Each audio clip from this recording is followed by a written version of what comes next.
À titre illustratif, c'est avec le régime du président Félix Antoine Tshisekedi Tshilombo que nombre de compatriotes ont recouvert leur liberté. Certains condamnés à l'exil en Europe, en Afrique, dans les pays d'Afrique ou d'ailleurs, ont regagné le pays, recouvert leurs biens, circulent et s'expriment librement, parfois avec outrance, propos désobligeants contre les institutions et les autorités établies. Si ce n'est un cadeau, il s'agit tout de même d'une expression clairement établie de bonne foi et d'amour pour son pays et ses compatriotes, d'un attachement indéfectible à l'état de droit démocratique pour lequel il a sacrifié sa jeunesse.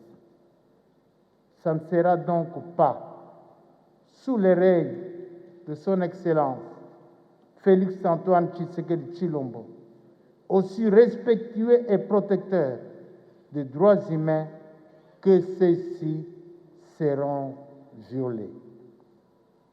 Dès lors, la proposition de l'honorable Ntsingi Pouloulou convient d'être classée comme tant d'autres dans l'exercice normal des fonctions parlementaires par un élu à qui l'on ne peut interdire de jouer son rôle.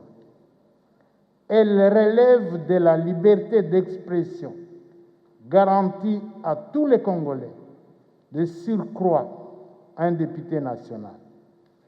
Ce faisant, cette initiative ne devrait exposer notre collègue et les institutions de la République aux attaques, menaces et insultes venant d'une certaine classe politique, tel qu'il se constate dans l'opinion.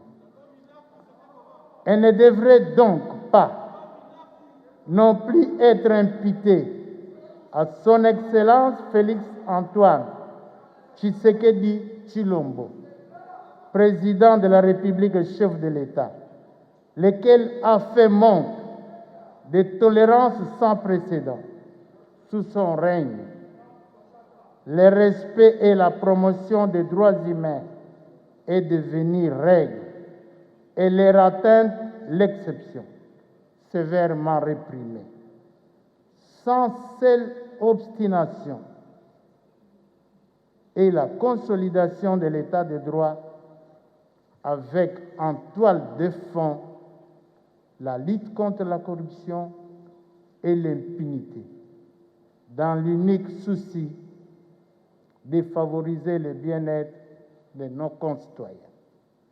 Pourtant, ce serait dans le cadre du débat démocratique et républicain qui caractérise notre Chambre que les élus devraient s'interroger sur l'opportunité et le bien fondé d'une telle initiative. C'est dire que l'Assemblée nationale, en tant que chambre législative et de représentation nationale, dans le respect de la procédure législative, se posera la question, le moment venu, sur l'utilité, l'opportunité et le bien fondé de cette initiative. Ce n'est pas dans la rue. À cet effet, nul n'est censé ignorer qu'une proposition de loi est astreinte à parcourir pour son adoption plusieurs étapes